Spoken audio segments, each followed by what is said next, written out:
Invité.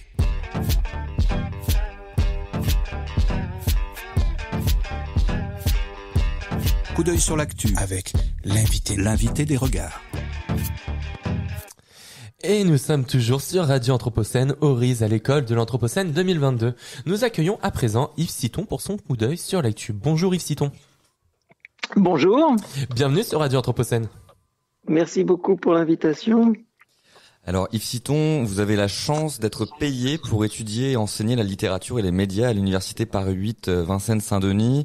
Vous figurez parmi les co-directeurs de la revue Multitude et vous avez publié un certain nombre d'ouvrages, parmi lesquels en 2022 Au Seuil, Altermodernité des Lumières, Faire avec, Conflit, Coalition, Contagion, Aux liens qui libèrent en 2021, Génération collapsonaute, Naviguer en temps d'effondrement avec Jacopo Rasmi en 2020.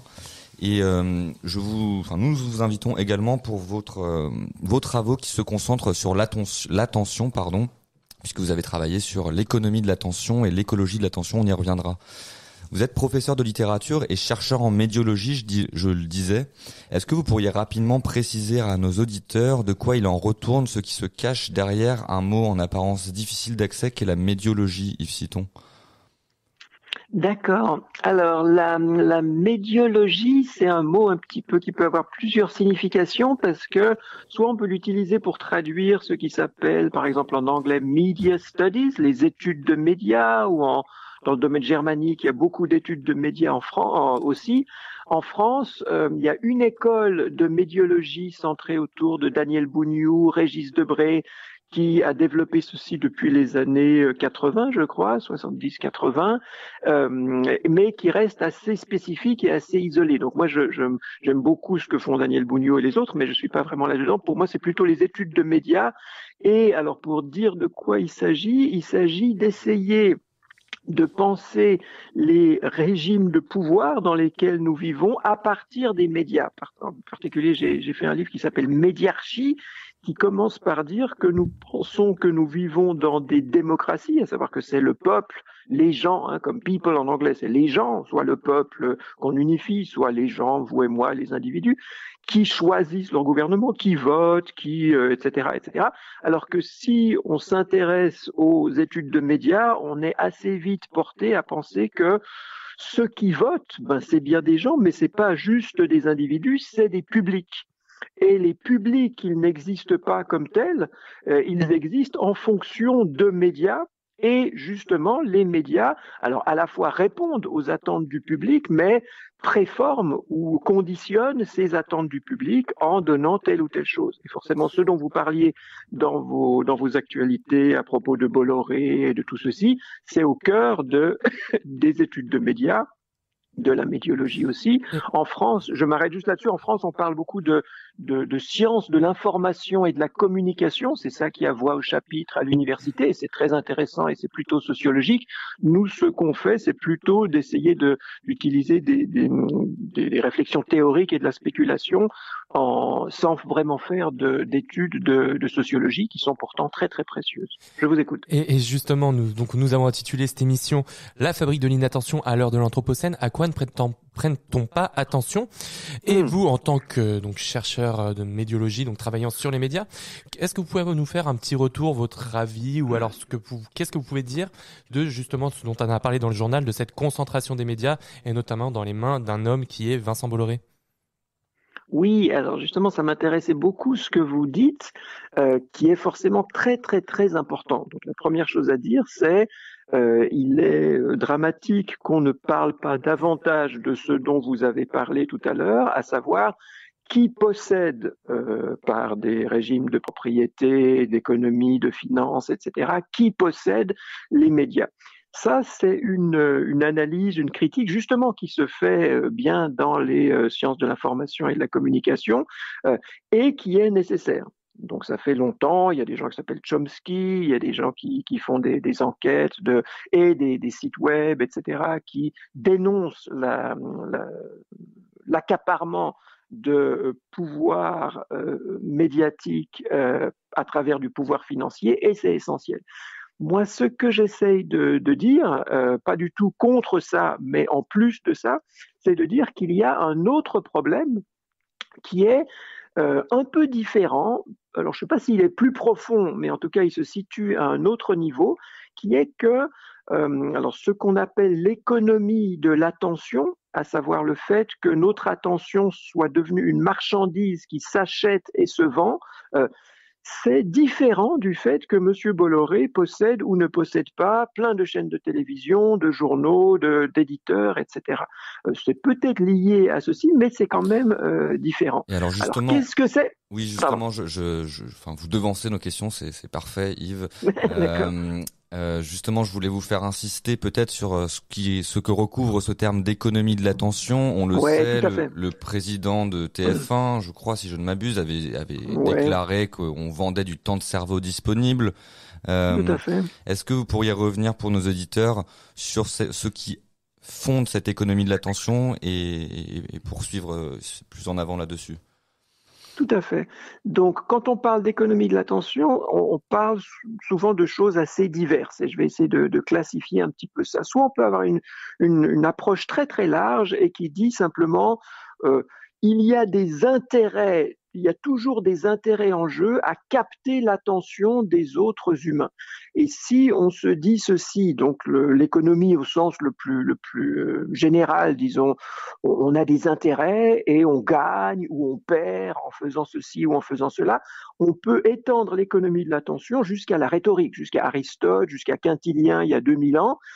Il savait que savoir manipuler, capter, conserver, orienter l'attention d'auditeurs, de spectateurs, de lecteurs, etc., eh ben, il y a des enjeux économiques, des enjeux politiques, des enjeux juridiques, etc. Donc, on pourrait se dire, ouais, là, il y a de l'économie de l'attention dès la rhétorique. Qu'est-ce que c'est que la rhétorique? C'est la captologie. Aujourd'hui, on parle de captologie avec Facebook, avec Google, etc., YouTube.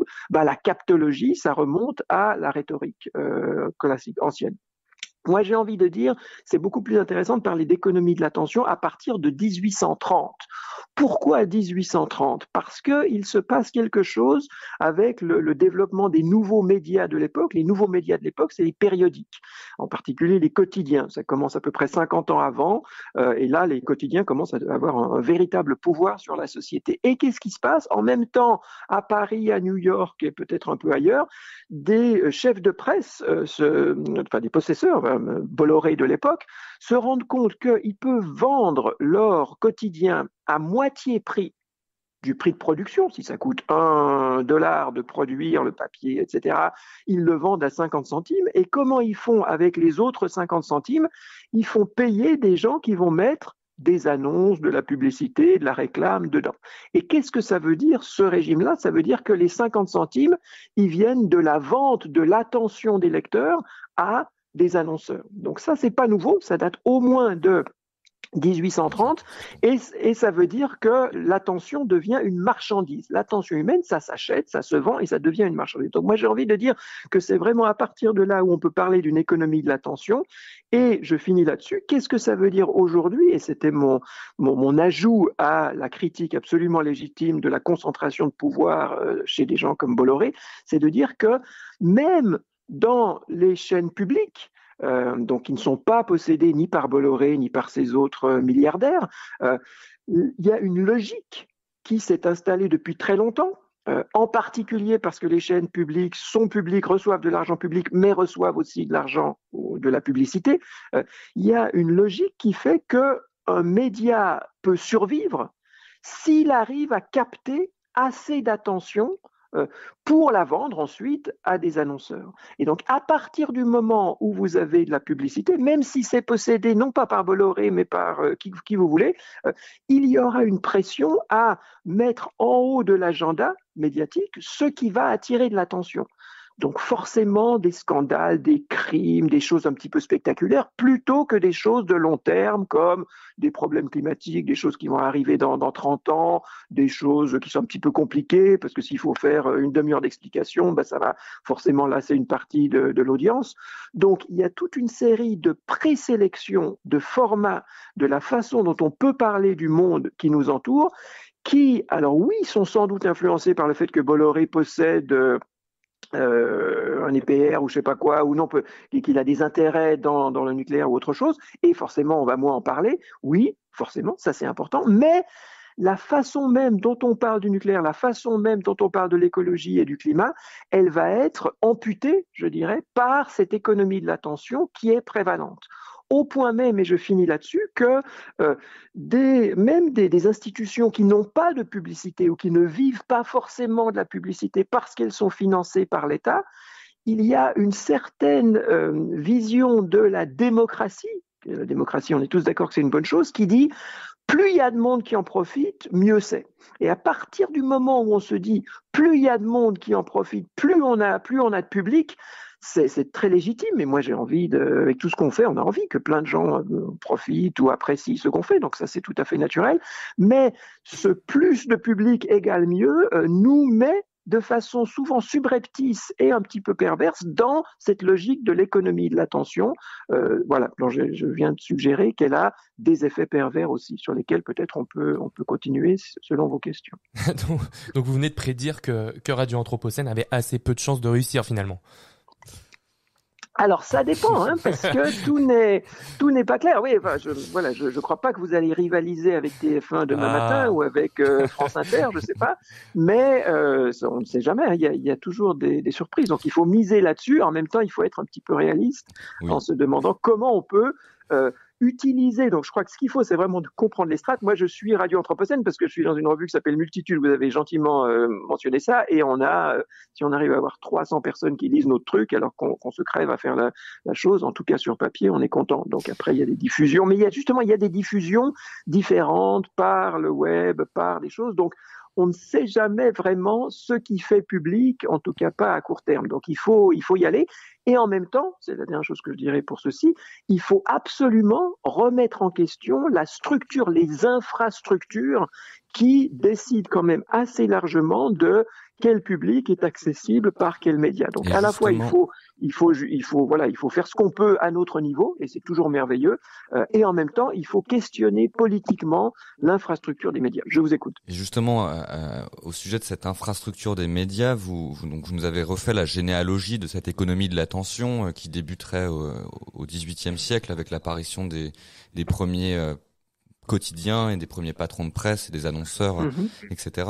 Vous avez diagnostiqué dans l'ouvrage que vous avez dirigé sur cette économie de l'attention, je crois une crise de l'attention contemporaine.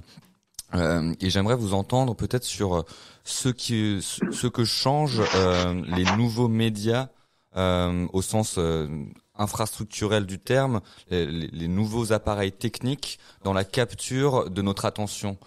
Si vous pouviez revenir. Je ne sais pas si ma question est claire, mais Si, elle est très importante. Oui, tout à fait. Alors, le problème, elle est très claire et très importante. Le problème, c'est qu'il faudrait vraiment avoir plusieurs heures. De nouveau, c'est un petit peu la même combine que je disais tout à l'heure. Même si on est sur Radio Anthropocène, on n'aura pas assez de temps pour déplier cette affaire. Donc, je vais quand même essayer d'en déplier plusieurs couches. Parce que en général, quand on pose ce type de questions, les gens bien informés, et souvent c'est des gens mieux informés que moi, foncent pour dire Facebook, ça fait ceci, ça fait des effets de bulles, de filtres, ça fait etc., etc. Et ils ont sans doute raison, c'est des choses importantes à dire. Moi, j'ai vraiment envie de prendre un pas de recul, y compris même sur la notion de crise de l'attention. Je crois de plus en plus, donc là, vous avez la gentillesse de vous référer à des travaux que j'ai fait en fait dans les années 2010. Et donc depuis, on parle beaucoup de crise de l'attention, et moi, on a raison, donc là, je suis pas du tout la contre, mais on cadre a priori la question de la crise de l'attention à travers certains présupposés. Et je critique pas du tout votre question, mais je les souligne à partir de votre question. C'est les nouvelles technologies, donc c'est les téléphones portables, c'est les plateformes, Facebook, machin, Google, etc. Et on serait dans une crise de l'attention à cause de ça. C'est en partie vrai, donc on va essayer tout à l'heure d'en dire deux mots, mais je crois qu'il faut remonter bien en deçà. Et d'une part, il faudra qu'on se demande quelle est la définition de l'attention implicite lorsqu'on dit qu'on a une crise de l'attention. Là, on verra que on assimile l'attention à la concentration, à la focalisation. Et c'est justement le problème là. Donc moi, j'aimerais bien qu'on ait le temps de critiquer ça, en particulier si on parle d'écologie. Mais avant tout, j'aimerais dire que notre paysage médiatique actuel, notre médiarchie actuelle, c'est absolument pas que Facebook, Google ou les médias numériques. La télévision, la radio a un impact énorme. Monsieur Trump, c'est d'abord un fils de la télévision, de la reality shows à la télévision. La droite américaine, la pourriture qu'est le Parti républicain actuel, c'est un fils de la radio, avec des gens comme Rush Limbaugh qui profitaient que les gens soient dans leur voiture pour commuter le soir, pris dans des bouchons, et qui, c'est un petit peu le Zemmour, 30 ans avant Zemmour, qui a endoctriné toute une catégorie, toute une classe d'automobilistes aux États-Unis. Et les radios et la télévision, ça continue à exister et c'est central. Et là, en se disant toujours, c'est la faute des nouveaux médias, je crois qu'il y a vraiment un aveuglement énorme. Donc, première qualification, il faut se rappeler des critiques qu'on a fait des radios de masse, de la télévision de masse, tout autant et peut-être même encore plus que ce qu'on dit a priori maintenant, dont on parle beaucoup, de Google et Facebook. Maintenant, si on va vers Google et Facebook, je réponds juste à ça, après je vous laisse réagir, il y a effectivement une nouveauté énorme, et la nouveauté énorme, elle se situe où? Elle se situe pas tellement sur les écrans. Ce qu'il y a de nouveau, c'est pas vraiment quelles images je vois, quels sons j'entends, quel texte je lis. Et les formats préexistaient et certaines logiques de diffusion de ces formats préexistaient. Ce qu'il y a d'absolument nouveau, c'est ce qui se passe derrière nos écrans, ce qui se passe derrière notre téléphone portable ou derrière notre ordinateur. Et c'est quoi ce qui se passe derrière? C'est le retour d'informations, non pas ce qui arrive sur nos écrans, mais ce qui repart depuis nos écrans ou depuis nos claviers ou depuis nos touches digitales vers les plateformes. À savoir que lorsqu'on vendait des journaux ou lorsqu'on montrait des films au cinéma, on savait un petit peu combien de gens les achetaient, on savait combien de gens prenaient des billets, donc on avait un retour sur le succès, sur qu'est-ce que les gens aiment ou aiment pas, et on faisait en fonction de ça. Aujourd'hui, par les médias numériques et par le fait que ces médias numériques soient mis en réseau et que ces réseaux, ce soient des plateformes concentrationnaires, les gens qui nous envoient des informations, Google, Facebook, etc., YouTube, ils ont un accès direct à nos réactions attentionnelles. À savoir, chaque fois que je clique pour changer de site, chaque fois que je tourne une page, lorsque je lis un livre en ligne, on peut, si on veut, si on met les bons dispositifs en place, on peut savoir combien de temps j'ai passé sur quelle page. On peut avoir toute une série de retours, quels mots-clés je vais faire après avoir regardé ceci. Et donc, nos réactions attentionnelles au niveau de l'individu sont enregistrables, sont programmables et sont utilisables pour orienter ce qui va arriver sur nos écrans et donc pour orienter nos comportements à venir. Il y a une chercheuse qui s'appelle Shoshana Zuboff qui a fait un très gros mais très beau livre sur l'âge du capitalisme de surveillance qui parle de surplus comportemental. En fait, c'est très important de parler d'économie de l'attention, on disait un petit peu tout à l'heure pourquoi, mais c'est aussi important de parler de surplus comportemental, ce que vend aujourd'hui Google.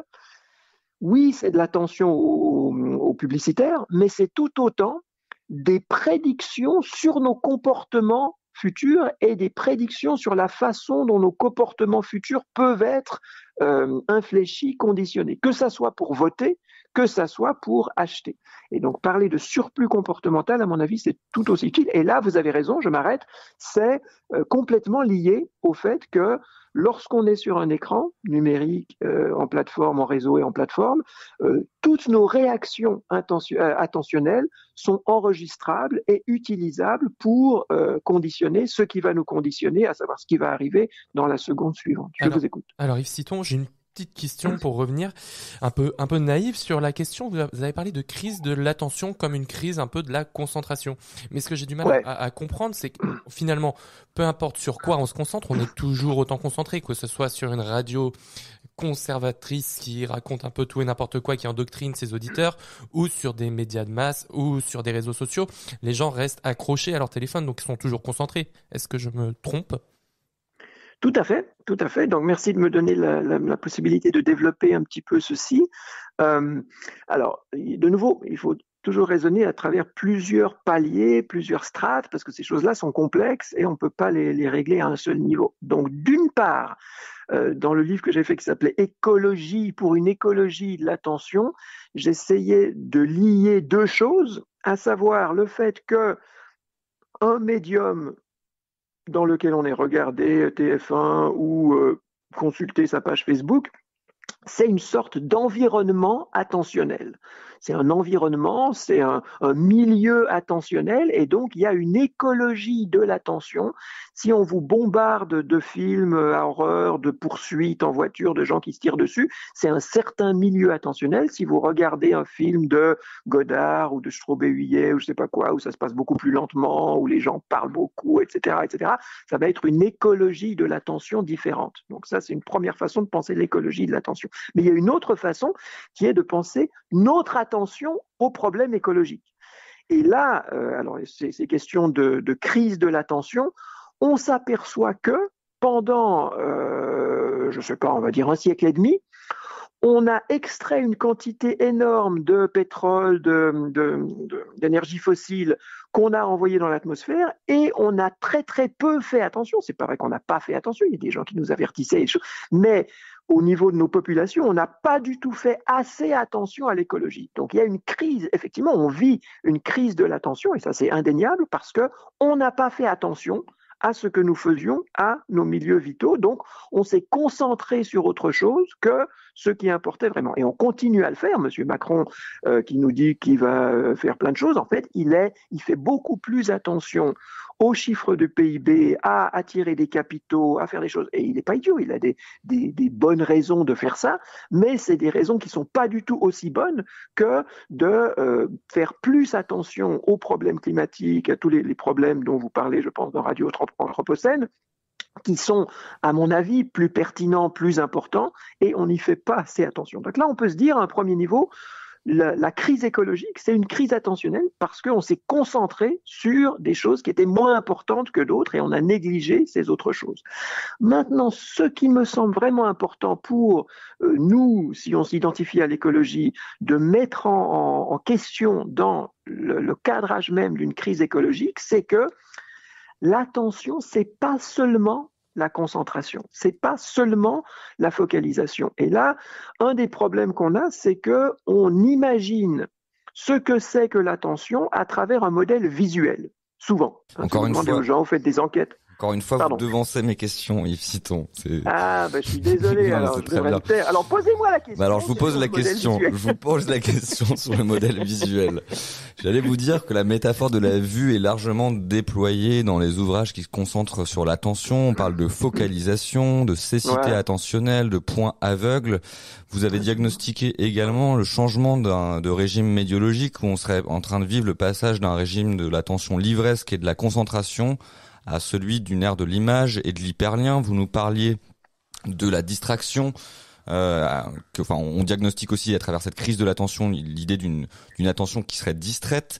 Vous avez parlé d'un surplus comportemental et le fait que nos réactions attentionnelles sont aujourd'hui enregistrables, calculables, prédictibles. Et moi, je voulais vous entendre sur justement cette écologie de l'attention que vous écrivez avec un H également, pas simplement écologie au sens écologique traditionnel, mais également au sens d'écho. Qu'est-ce que vous voyez comme intérêt à filer une métaphore auditive et musicale et de parler en fait, qu'est-ce qui est aujourd'hui, qu'est-ce qui nous empêche de nous rendre attentifs au sens d'être à l'écoute et de produire une écoute attentionnelle, une écoute attentive et comment est-ce possible de le faire quand on a un bruit, une saturation, un rythme de l'information et de l'attention qui est celui des chaînes d'information en continu, l'urgence des notifications push sur nos téléphones et une forme de distraction permanente de nos attentions. Comment lutter contre cela? Waouh! Ça, c'est une belle question de nouveau, mais là, il va me falloir des heures pour essayer de la déplier. Alors, attendez, je vais pas réussir, mais je vais peut-être commencer par, de nouveau, faire un certain nombre une réponse par couche. Donc, première couche, on revient sur ce qu'on a dit tout à l'heure. Si vous me demandez qu'est-ce qu'on peut faire, qu'est-ce qu'il faut faire, il faut distinguer ce qu'on peut faire au niveau individuel, Et là, mais je pense que la plupart de vos auditeurs le font, c'est de se dire, tiens, qu'est-ce que je lis, qu'est-ce que j'écoute, est-ce que je prends simplement le premier truc qui me vient sous les yeux, c'est le matin quand je prends mon métro et que j'ai un journal gratuit que je vais lire, ou est-ce que je vais un petit peu chercher d'autres choses que ce qui me vient directement et naturellement sur mon attention, parce que ce qui me vient naturellement ou spontanément vers mon attention, en général, c'est parce que c'est payé pour le faire. Et donc là, il y a déjà un biais énorme. Donc, on revient au point précédent. Il faut restructurer la façon dont la marchandisation de l'attention actuellement biaise, mais structurellement, ce à quoi on fait attention. Donc, premier point, et ça, c'est collectif. C'est pas seulement individuel. Je peux dire, moi, je m'abonne à Multitude. Voilà, il faut que tous vos auditeurs s'abonnent à Multitude parce qu'on a besoin d'abonnés et ça changera de ce que vous avez le matin dans 20 minutes. Mais c'est pas seulement à ce niveau-là individuel que ça va suffire. Il faut de la politique, il faut des restructurations économiques, etc. Ça, on avait déjà vu. Maintenant, ma question peut-être plus fondamentale, c'est et là, ça revient sur le modèle ECHO, à savoir qu'est-ce qui se passe si on pense l'attention à partir de l'audition plutôt qu'à partir de la vision. Et là, je vais me déplacer encore plus. Plutôt que l'audition, je vais prendre l'odorat. Parce qu'une différence fondamentale entre l'odorat et la vision, c'est que justement, si on raisonne à partir de la vision, qu'est-ce que c'est qu'être attentif? Et là, il y a toutes les études de neurosciences qui sont géniales, c'est super. Moi, faut vraiment lire ce que disent les neuroscientifiques sur l'attention. Il y a un type génial qui s'appelle Jean-Philippe Lachaud, qui travaille d'ailleurs entre Lyon et Grenoble et qui est merveilleux, qui a fait au moins 2 livres énormes sur le cerveau attentif, etc., que je conseille vraiment à tout le monde. Et ce qu'ils nous disent, c'est que avec nos yeux, nous balayons constamment ce qu'il y a autour de nous, ce qu'il y a dans notre champ de vision, et que nous essayons le plus vite possible de saisir, d'identifier, de catégoriser des choses qui peuvent être soit des menaces. Je vois quelque chose, un projectile qui s'approche de ma tête, je bouge la tête pour pas recevoir ça en pleine figure, soit des opportunités. Qu'est-ce qui pourrait me donner du plaisir, que ce soit des choses sexuelles, que ce soit des choses d'art, etc., etc. Donc, qu'est-ce que c'est que l'attention standard? C'est une attention qui regarde l'environnement très vite, qui essaye d'isoler quelque chose dont on puisse profiter, ou alors quelque chose qui pourrait nous menacer. Ça, moi, j'ai envie de dire, cette définition-là de l'attention, elle est extractiviste. Alors, j'ai pas besoin de dire à vos auditeurs que l'extractivisme, c'est pas un nom très très sympathique pour nous, à savoir qu'est-ce que c'est que l'extractivisme? C'est regarder la nature, isoler des ressources, on se fout de ce qu'il y a autour de nous, on ne cherche que des ressources, et les ressources, on va les exploiter, les extraire, par exemple les fossiles, les énergies fossiles, et on va les extraire sans trop s'occuper de leur renouvellement, de leur taux de renouvelabilité, et sans s'occuper non plus des effets secondaires de cette exploitation. Typiquement, on prend le pétrole qui a mis des milliers d'années pour se faire, et on se fout de son taux de renouvellement, et on le brûle, et on se fout du fait que ça réchauffe l'atmosphère, etc. Ça, c'est l'extractivisme.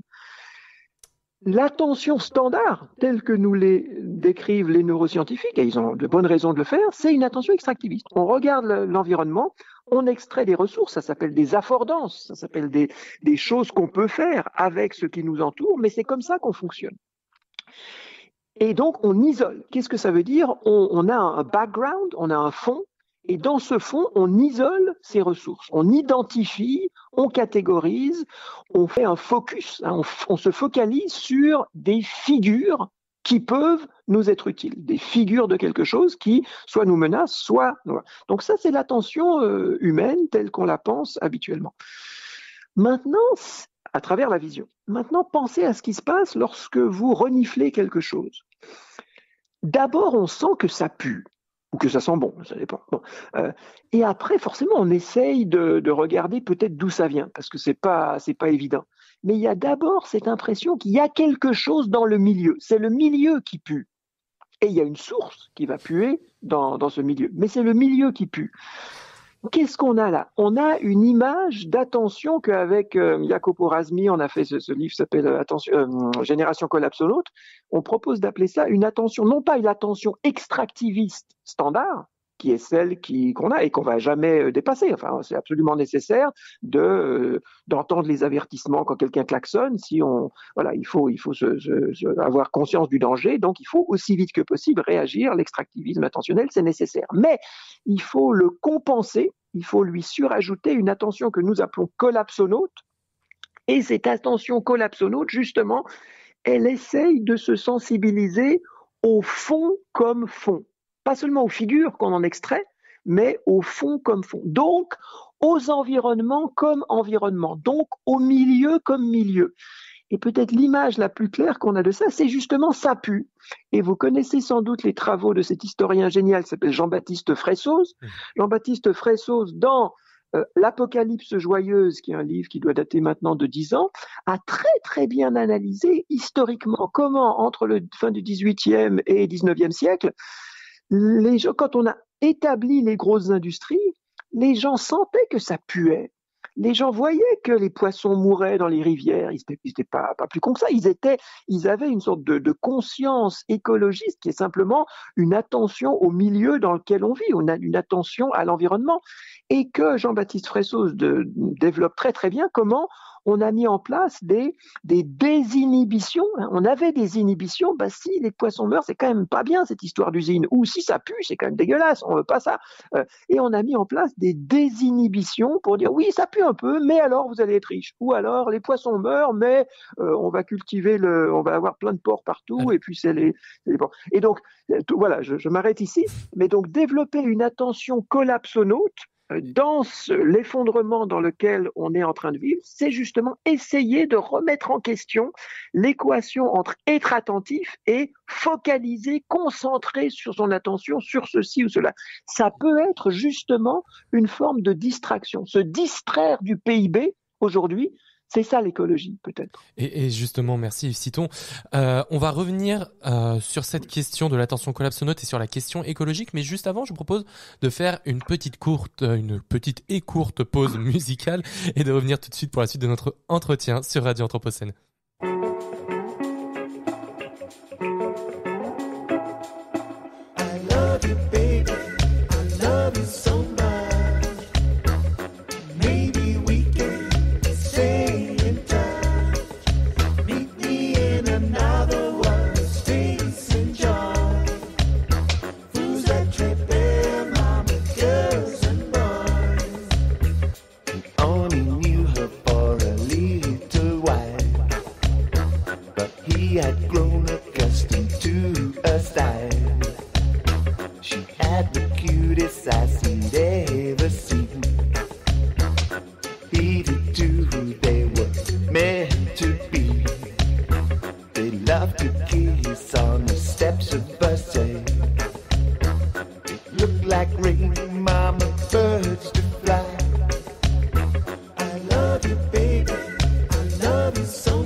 Regard sur l'actu.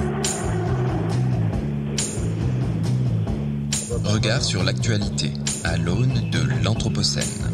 Regard sur l'actu. Il y a d'un côté des manifestants, de l'autre nous n'en sortons pas. Et vous êtes bien de retour sur Radio Anthropocène. Nous sommes le samedi 29 janvier pour le festival à l'école de l'Anthropocène 2022 et nous sommes en compagnie d'Yves Citon pour son regard sur l'actu. Alors Yves Citon, nous étions juste avant l'interlude musicale en train de discuter génération collapsonaute, attention collapsonaute et crise écologique. J'aimerais, si vous me l'autorisez, parler avec vous d'un film qui a défrayé la chronique il y a peu. Je parle bien sûr de Don't Look Up. Est-ce que, avant tout, vous avez vu ce film, Yves Citon ? Non, je suis désolé, moi je suis largué, je lis dans mes livres et j'ai pas encore vu dans le Look-up, mais forcément tout le monde m'en parle pour ces histoires de collapse et compagnie. Mais je vais pas vous dire des choses très très intéressantes parce que je l'ai pas vu. Bon. Mais on peut parler de collapso indépendamment du film. On peut parler de collapso. Ce que les gens disent. Oui, tout à fait. Si vous voulez, je vais vous faire un petit résumé de ce qui me semble pertinent dans ce film. Okay. Aujourd'hui, donc, nous vivons l'Anthropocène et on appelle de plus en plus à la prise de conscience, à la responsabilité collective pour engager une lutte contre un changement qui menacerait la viabilité de la survie de l'espèce humaine. Mais ces discours, ils restent assez inaudibles dans un bruit, une société du spectacle permanent où le rire doit primer sur les plateaux de TV, où le buzz fait vendre et où ce que Étienne Klein appellerait l'ultra-crépitarianisme règne. Donc, dans le même temps, on peut voir qu'un film comme Don't Look Up arrive en tête des charts et du catalogue de Netflix. Et on peut voir que l'industrie hollywoodienne cherche à nous avertir, peut-être paradoxalement, du fait que la crise écologique est bien là. J'aimerais vous demander, à l'aune de votre profession de professeur de littérature, et vous interroger sur la part des imaginaires et des récits. En fait, est-ce qu'on a besoin d'attendre que ce type d'industrie culturelle se saisisse de ce discours pour qu'il y ait performativité de la crise écologique et que ça tilte dans le cerveau de nos concitoyens et en même temps dans le film ce qui est assez intéressant, c'est de voir que la menace est extérieure. C'est une comète qui frappe l'humanité et ça suit assez bien finalement le schéma actantiel traditionnel avec un élément perturbateur qui serait exogène à l'humanité contre lequel il serait possible de communiser les attentions. Moi, j'aimerais vous demander qu'est-ce que l'imaginaire, quel peut être un discours autre et un autre récit à proposer pour que nous parvenions à prendre conscience de la complexité de la crise qu'on vit, qui n'est pas le problème ne vient pas d'une comète qui nous extérieure, mais qui procède de nos propres contradictions intérieures. En fait, il ne faudrait pas il faudrait pas regarder en haut, mais bien en bas et look down finalement. Est-ce que ma question est claire? Plus clair, et en fait, je voudrais juste dire que je suis d'accord avec vous, donc après on peut passer à la question suivante. Mais oui, que Hollywood s'empare de quelque chose, c'est à mon avis décisif, parce que, alors là, je vais juste rajouter une remarque, note en bas de page peut-être à ce que vous avez dit.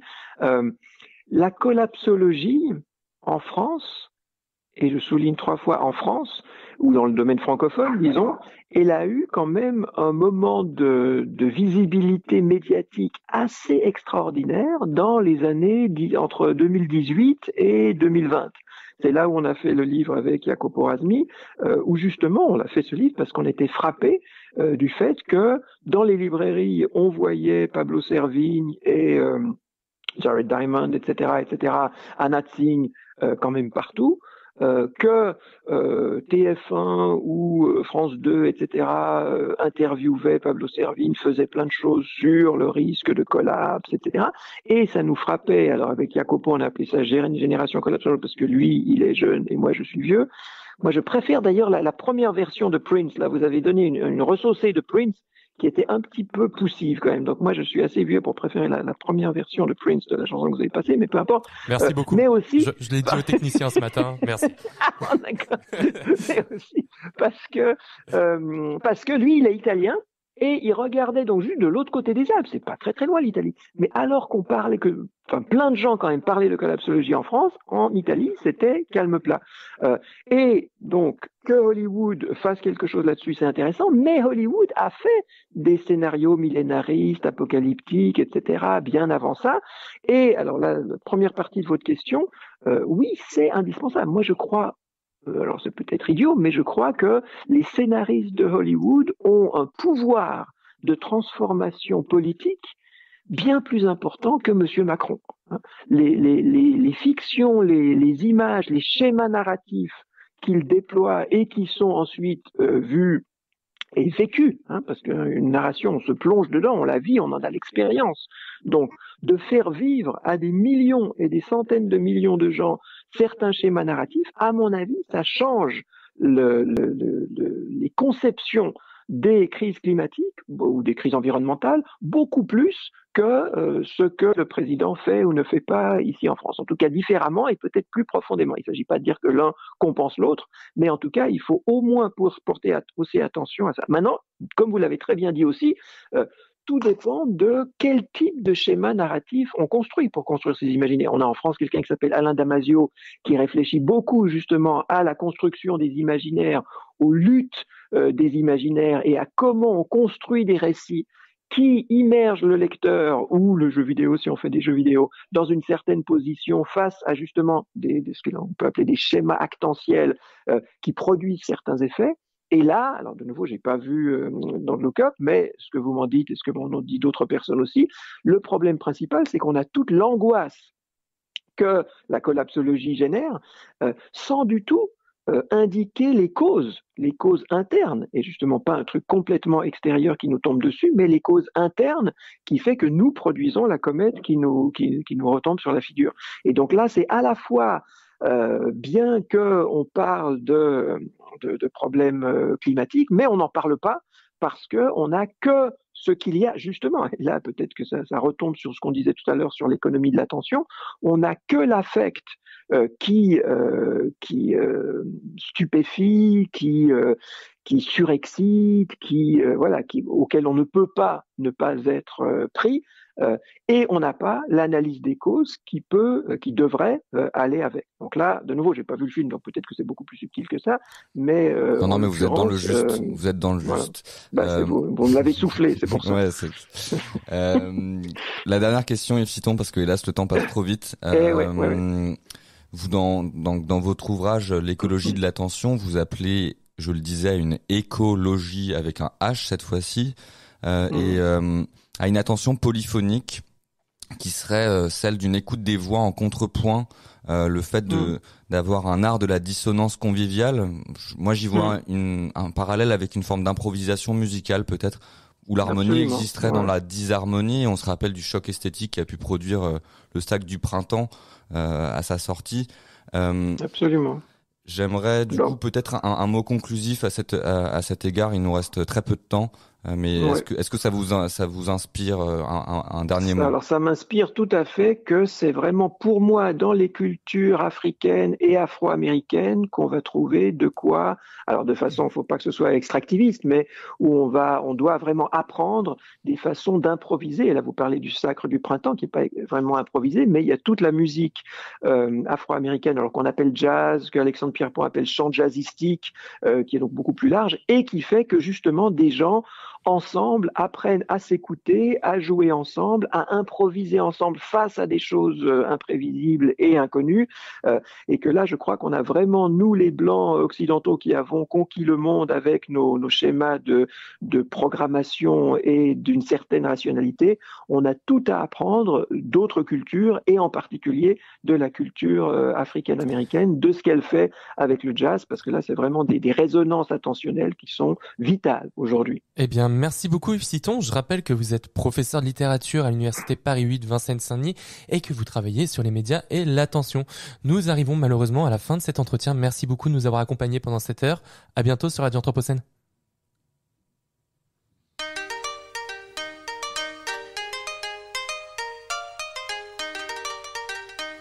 Regard sur l'actu. Regard Anthropocène sur l'actualité.